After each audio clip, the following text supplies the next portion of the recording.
My dad and stepmom learned they had a year to raid my late mom's inheritance for their kids. They turned cruel until I refused and exposed their greed forever. I'm Alex, 17 now, and I'm not just any regular teenager. My story is a bit, well, let's just say different from most. It all starts with my mom, who died when I was 7. That was tough, of course, but little did I know back then that she left me something big. Like, really big. But we'll get into that soon. Now, my dad remarried when I was about 9 to Rachel, who came with her daughter, Madison. Rachel's all right, I guess, but she's definitely the type who tries too hard to act like she's everyone's best friend. And Madison? She's about a year younger than me. Let's just say we don't exactly click. Not that she's done anything majorly wrong, it's just that she's always had that I deserve it all vibe. Oh, and I have a half-brother, Jake, who's 5 now. He's cool, just a little kid, so no drama there yet. But let's rewind to last year, when I found out about the money. My grandparents, my mom's parents, sat me down for a serious talk. I thought it was going to be about college or maybe some boring life advice or whatever, but nope. They dropped the biggest bomb on me. Turns out I'm going to inherit between $500,000 and $1 million when I turn 18. Yeah, you read that right. My grandparents were super successful business people. They ran this company for years, made a ton of money, and sold it. Instead of keeping any for themselves, they put it all into this trust fund for me. Now, don't get me wrong. I wasn't jumping up and down when they told me. I mean, my mom died, and money is not exactly something that can replace that. But still, the idea of having that kind of cash was pretty wild to think about. Like, one minute you're just a regular teenager with part-time job dreams, and the next you're going to be set for life. Kind of a lot to process. My mom had this whole plan set up before she passed. She wanted to make sure that if anything happened to her, I'd be taken care of. She didn't want my dad, or worse, his new wife and kids, getting their hands on it. My grandparents kept adding to the fund after she was gone, and they've been managing it ever since. Smart, right? They even made sure that my dad had no clue about how much was actually in the account. Fast forward to last year, and my grandparents figured it was time I knew the truth. They wanted me to be prepared. Not just hit 18 and suddenly have all this money with no clue what to do with it. They explained that my mom set this up to secure my future, and only mine, not for Madison, not for Jake, and certainly not for Rachel, just me. At first, I didn't really think much about telling my dad. I figured he already knew it was a decent amount and would be cool with it. Big mistake. One night, while we were just sitting around, I casually mentioned that I'd be getting a good chunk of money when I turned 18. My dad's face went from chill to complete shock, like the color drained out of his face and his jaw just kind of hung there. I guess he didn't expect me to be sitting on a gold mine. He started asking all these questions: how much, where's it from, who's in charge of it, all that stuff. And I didn't want to lie or anything, so I told him. Well, next thing I know, he's talking to Rachel about it. And things went south fast. I mean, they sat me down like we were having some kind of intervention. They started talking about family and sharing the wealth, and how Madison has big dreams of going to law school but won't be able to afford it unless she gets some help. And by help, they meant my money. Not only that, but they also brought up Jake. Oh, he's only 5 now, but what about when he needs to go to college? It would be so great if you could help set him up for his future. I sat there in disbelief. I mean, are you kidding me? This money was saved by my mom and my grandparents, and they expected me to just hand it over because they can't figure out how to pay for their own kids' stuff? I told them straight up, this money is mine. My mom and my grandparents made sure it's for me, not for Madison or Jake. And that's when Rachel flipped. She went on this whole rant about how I'm being selfish and how it's not fair to keep that kind of money all to myself when I have 2 siblings who could really use it to better their lives. My dad was nodding along like she was making the most logical argument in the world, and I just couldn't believe it. They were acting like I owed them something. Rachel kept pushing, saying things like, how could you even think of blowing all that money on yourself when you could change someone else's life? Don't you care about your family? But let me tell you, it was never about family for them. It was all about getting their hands on the cash. I stood my ground, though. I told them that I wasn't going to share it, and if they were upset about that, then so be it. They both looked at me like I'd just slapped them in the face. My dad tried to reason with me, saying things like, I'm not asking you to give all of it, just a portion. Think about how much this could help us out. But again, us? No.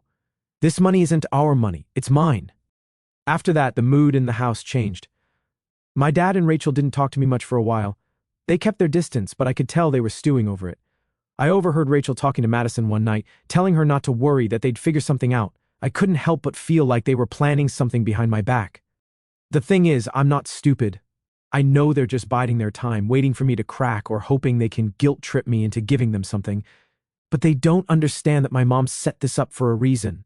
She knew this might happen, and that's why she made sure the money stayed locked down until I'm 18, and honestly, I'm not backing down.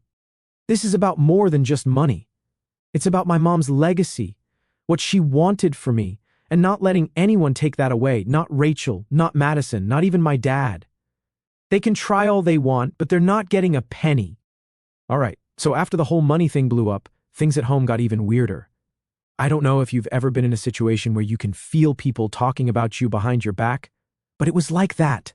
My dad and Rachel were acting super off, and Madison wasn't helping either. Like every time I walked into the room, it would go dead silent. They just stare at me like I was some kind of villain for not handing over my inheritance. It was awkward as hell. Anyway, one day Rachel decided to take things up a notch. She pulled me aside in the kitchen and tried to have this heart-to-heart conversation. I was just trying to make a sandwich, and she comes at me with, "Alex, I think you're making a mistake. You're young and you don't understand the value of family yet. When you get older, you'll see that helping out your siblings is more important than any amount of money." I just looked at her and said, "They're not my siblings. Madison isn't even blood-related, and Jake's my half-brother. This money has nothing to do with them." She looked shocked, like I just insulted her entire existence, but come on. Was I supposed to just roll over and agree with her guilt trip? Rachel wasn't done, though. She tried to go on about how family isn't just about blood and how I should show compassion, but I wasn't buying any of it. It was the same old routine, make me feel bad, get me to agree to give them money, and everyone's happy, except me, of course.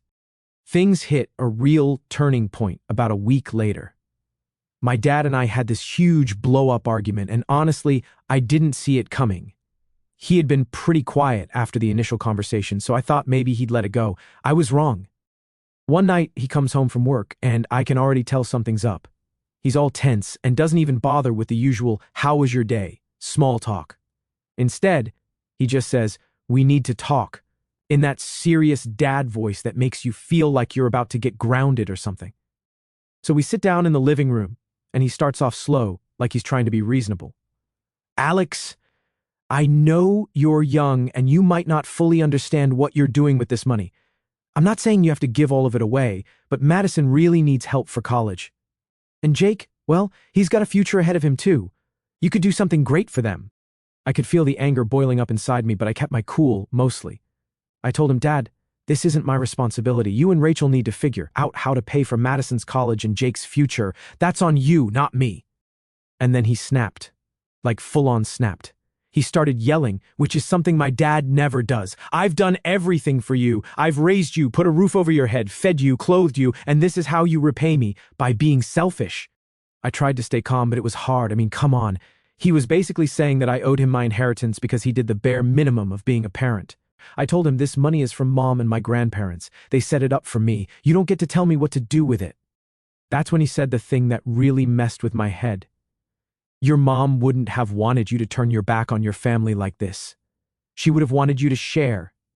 That hit hard, but I knew it wasn't true. My mom set up that money specifically so I wouldn't have to deal with this kind of pressure. She knew something like this could happen, and she didn't want my dad or anyone else taking advantage of it. So I said, if Mom wanted me to share, she would have set it up that way. But she didn't. She left it for me. After that argument, my dad didn't talk to me for days. Rachel wasn't talking to me either, but that wasn't anything new. The house felt like one big cold shoulder. I would come home from school and they'd be in the living room or kitchen, but they wouldn't say a word to me. If I tried to talk to them, they'd just give me one-word answers or ignore me completely.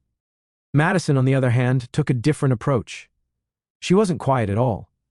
In fact, she got kind of bold about the whole thing. One day I overheard her talking to Rachel in her room.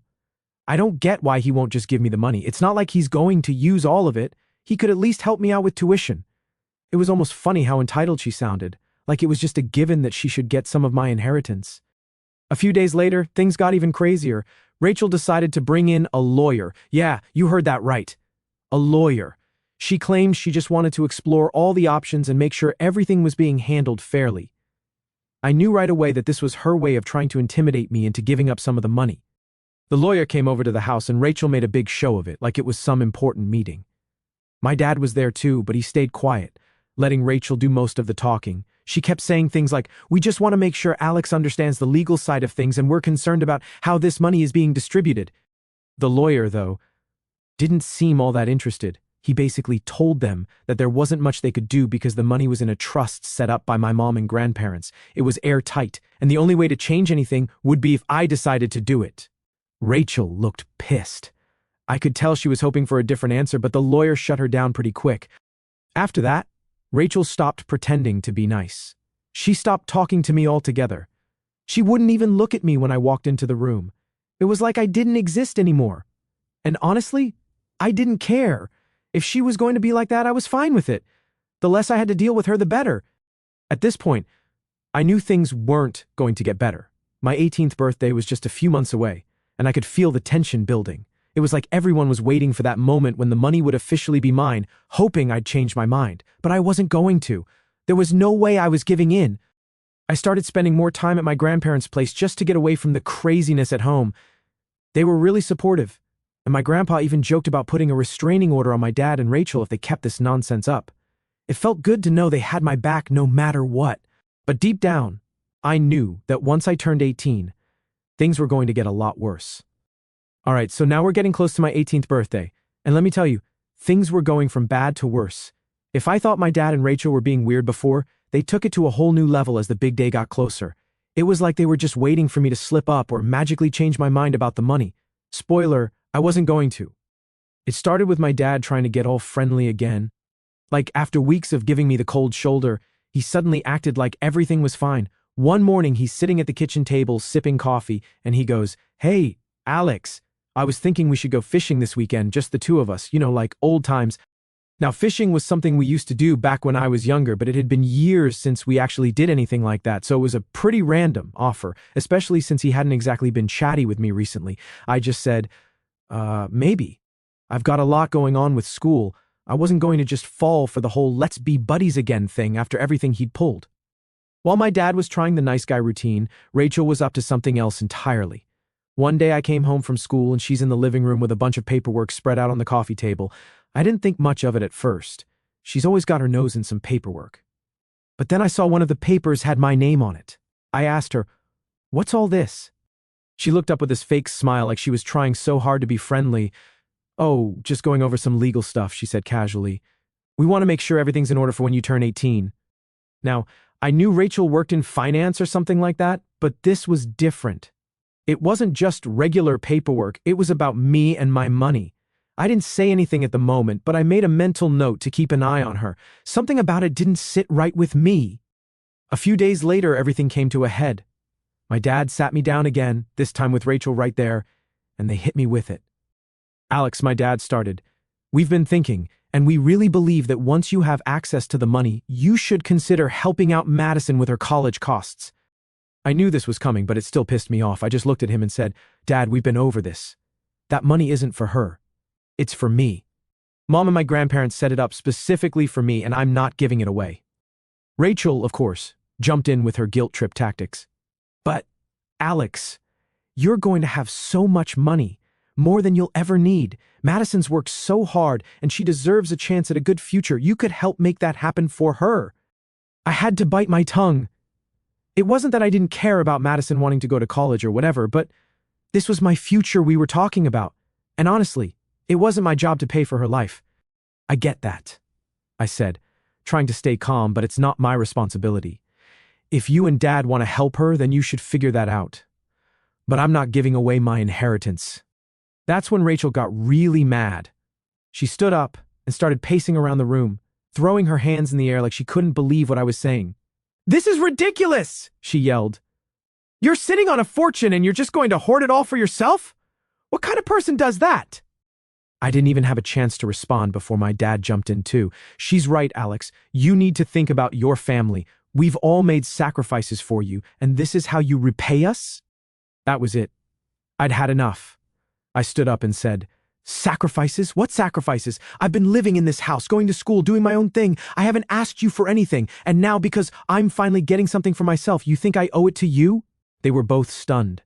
They didn't expect me to push back so hard, but I was done being pushed around. A few days after that fight, I got a call from my mom's lawyer. He told me that my dad had been in touch with him, asking about the details of the trust fund, apparently wanting to see if there was any way to challenge the way it was set up. When I heard that, I felt my blood boil. My dad wasn't just trying to guilt me into giving up the money, he was actually trying to find a way to force me to do it. I called my grandpa right away and told him everything. He wasn't happy, to say the least. "Don't worry, Alex," he said.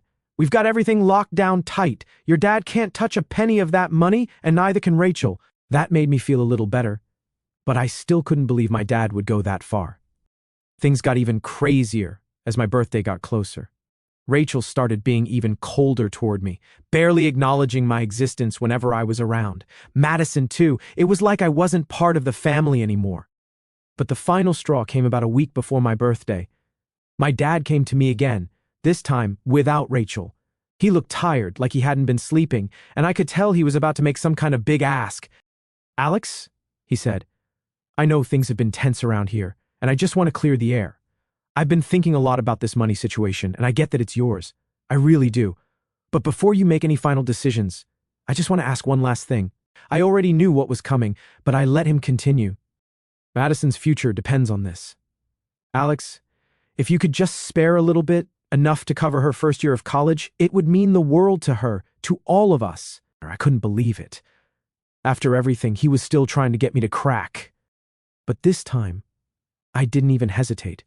"No, Dad, I'm not doing it. You and Rachel need to figure this out on your own. I'm not responsible for Madison's college or Jake's future or anything else. This money is for me, and I'm not giving it away." He didn't say anything for a while. He just sat there staring at the floor like he didn't know what to do next. Finally, he nodded and said, "Okay, I get it." And that was it. He walked out of the room. For the first time in a long time, I felt like I could breathe again.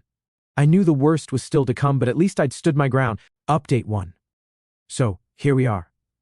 My 18th birthday was just around the corner, and it felt like I was counting down the days to some big showdown. Every day at home got more uncomfortable. You know that feeling when you can't relax in your own space because everyone around you is walking on eggshells?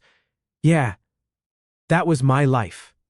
Rachel had completely given up on even pretending to like me. Madison had been giving me these side-eye looks every time we crossed paths, like I was the bad guy for not just handing over the money. And my dad was still distant, but I could tell he was stressed out. The weird thing was, in the week leading up to my birthday, it was almost too quiet. My dad and Rachel weren't pushing the money issue as much anymore, and I started thinking maybe, just maybe, they'd accepted my decision. I should have known better. A few days before my birthday, I was out with some friends from school, trying to just live my life and not think about the mess at home. When I got back, the house was completely empty, which was weird because Rachel was usually home with Jake. I figured maybe they went out for the day or something, so I didn't think much of it. But then I saw a letter on the kitchen table with my name on it. Now, I'm not one for drama, but my stomach dropped as soon as I saw that envelope. I knew something was up. I opened it, and inside was a note from my dad. It wasn't long, but it hit hard. "Alex, I know we haven't been seeing eye to eye lately, but I want you to know that everything I've done has been for the family. I hope you'll reconsider your decision before it's too late. Rachel and I have discussed things, and if you're not willing to contribute to helping out your siblings, then maybe it's time you think about where you really want to live. Love, Dad." I was fuming. Basically, he was telling me that if I didn't give up some of the money, I wasn't welcome in the house anymore. That night, I decided I wasn't going to just sit back and let this happen. I waited until everyone was home. Dad, Rachel, Madison, and even little Jake. We were all sitting in the living room, and the tension was thick. I looked at my dad and just said it. "So, I found your letter." He didn't look surprised. He just nodded, like he knew this conversation was coming. Rachel, on the other hand, gave me this smug look, like she thought they'd finally broken me down. "So what's the deal, Dad? You're really going to kick me out if I don't give up some of my money?" He sighed, rubbing his temples like he was the one having the tough time. "Alex, it's not about kicking you out. It's about being part of this family. You have to understand that this money could help all of us. I wasn't having it. Help all of us. Or help you and Rachel not have to worry about Madison's college bills. Let's be real here. You're not doing this for me. You're doing this because you see my inheritance as a way out of your problems." Rachel jumped in. "Of course that's not true, Alex. We've always wanted what's best for you, but you have a chance to help your brother and sister." "They're not my responsibility!" I cut her off. louder than I meant to. I could see Jake flinch a little, which made me feel bad for raising my voice, but I couldn't back down now. This money was set aside for me. Mom made sure of that. You can't just act like I owe you because you've got 2 other kids to worry about. Madison finally spoke up, her voice full of attitude. You're being selfish, Alex. It's not like you'll even need all that money. Why can't you just help out? I turned to her, trying to keep calm, but not really succeeding. You're not entitled to my money, Madison. None of you are. I don't care how hard you've worked or what dreams you have. This is my future, and I'm not letting you or anyone else take it from me. The room went silent. My dad looked like he was about to say something, but he just stared at the floor, shaking his head. Rachel, though, wasn't done. If you can't see how much you're hurting this family, then maybe your dad was right. Maybe it's time you find somewhere else to live. Couldn't believe what I was hearing. My own stepmom was basically telling me to get out because I wouldn't hand over money that wasn't even hers to begin with. I looked at my dad, hoping he'd step in, but he just sat there, not saying a word. That's when I realized this wasn't going to end well. They weren't going to stop. No matter how many times I said no, they were going to keep pushing until they got what they wanted, or until I was out of the picture. I stood up, not really knowing what to say next. My mind was racing, and I could feel my heart pounding in my chest. Part of me wanted to yell, to tell them all to screw off, but another part of me just felt tired. Tired of all the fighting, tired of the guilt trips, tired of feeling like I was the bad guy in my own home. I looked at my dad one last time. So this is it? You're really going to throw me out because I won't give you the money? He didn't look up. He just muttered, I don't want to do this, Alex, but you're not leaving us much of a choice. That was it. I was done. Fine, I said, my voice shaking a little. I'll go. But don't expect me to come back. Without waiting for a response, I turned and walked out. I didn't even pack my things right then. I just left. I called my grandparents on the way to their house, told them what happened, and they were beyond pissed. They told me I could stay with them as long as I needed, which was a huge relief. But as I walked away from the house, I couldn't help but feel this weird mix of anger and sadness. It hurt that my own dad would choose money over me, but at the same time, I knew I couldn't keep living like that. I had to look out for myself, even if it meant leaving my family behind. Update 2. So my 18th birthday finally rolled around. I've got to say, it didn't feel like I thought it would. I guess I'd always pictured it as this huge milestone, like I'd wake up and everything would be different, you know? But in reality, it just felt like another day, except now I had access to a ridiculous amount of money. I was staying with my grandparents by then, so I woke up in their guest room. The first thing I saw was my grandpa sitting at the kitchen table with a huge grin on his face. He had the papers all ready for me to sign, giving me full control of the trust. My grandma was making breakfast, and it almost felt normal for a minute, like after everything that went down with my dad. And Rachel, maybe things were finally looking up. But of course, nothing in my life is ever that simple. I barely had time to eat before my phone started buzzing. I checked the screen. Of course it was my dad. I hadn't spoken to him since I left, and honestly, I wasn't sure I wanted to. But it was my birthday, and a small part of me wondered if maybe he was calling to make things right. Spoiler, he wasn't. I answered the phone, and before I could even say hello, he jumped right in. Alex, we need to talk. It's important. Great. Not even a happy birthday first. I sighed and said, What's up, Dad? He didn't waste any time. Rachel and I have been thinking, and we really think you should reconsider your decision about the money. We understand that you feel like it's yours, but you have to understand that this affects the whole family. I couldn't believe it. Here we go again. Dad, we've been over this. I'm not giving you or Rachel any of the money. It's mine. And that's final. He didn't even acknowledge what I said. Instead, he just kept talking like I hadn't spoken at all. Look, Alex, I know this is a big moment for you, but you need to be smart about it. You don't want to burn bridges with your family over money. I clenched my jaw, trying not to lose it. Dad, you kicked me out because I wouldn't give you the money. That wasn't me burning bridges. That was you. There was silence on the other end for a moment, and I could hear him breathing heavily, like he was trying to control himself. I didn't kick you out. You chose to leave. I almost laughed. You told me to figure out where I wanted to live if I wasn't going to share the money. What else was I supposed to do? He paused again, then finally said, Look, this doesn't have to be a big fight. We can work something out. Maybe just help Madison with her first year of college and we can all move past this. I'd had enough. I couldn't take it anymore. Dad, I'm done. I'm done with all of this. You're not getting any money, and if you can't accept that, then we don't have anything else to talk about." Before he could say anything else, I hung up. My heart was pounding, and I felt like I was going to explode. This was supposed to be my day, but of course he had to ruin it by dragging me back into the same argument we'd been having for months. After that call, I realized I couldn't keep living in this weird limbo, waiting for things to get better with my dad. It was clear that, to him and Rachel, the money was more important than anything else, and if they couldn't see that, then there was no point in holding out hope that things would ever be normal again. I sat down with my grandparents and told them everything. They'd been really supportive throughout the whole mess, but I could tell they were worried about how things were going to play out now that I had control of the money. My grandpa, always the practical one, said, "Alex, you're going to have to make some tough decisions. This isn't just about the money anymore. It's about your relationship with your dad. You need to decide if you're willing to cut ties or if you're going to try and work things out." I knew he was right. I'd been avoiding the real issue, hoping that once the money was officially mine, everything would just magically resolve itself. But that wasn't going to happen. So I made a decision. I wasn't going to give my dad or Rachel any money, no matter what. But I also wasn't going to keep putting myself through the emotional ringer, waiting for them to come around. I needed to move on with my life. And if that meant cutting them out, then so be it. A few days after my birthday, I got another call, this time from Madison.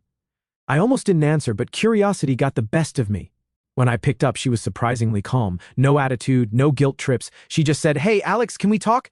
I was cautious, but said, "Sure, what's up?" She sighed. "Look, I know things have been rough between us lately, and I get that you don't want to give me any money. I'm not here to argue with you about that. I just wanted to say that I'm sorry for how things turned out.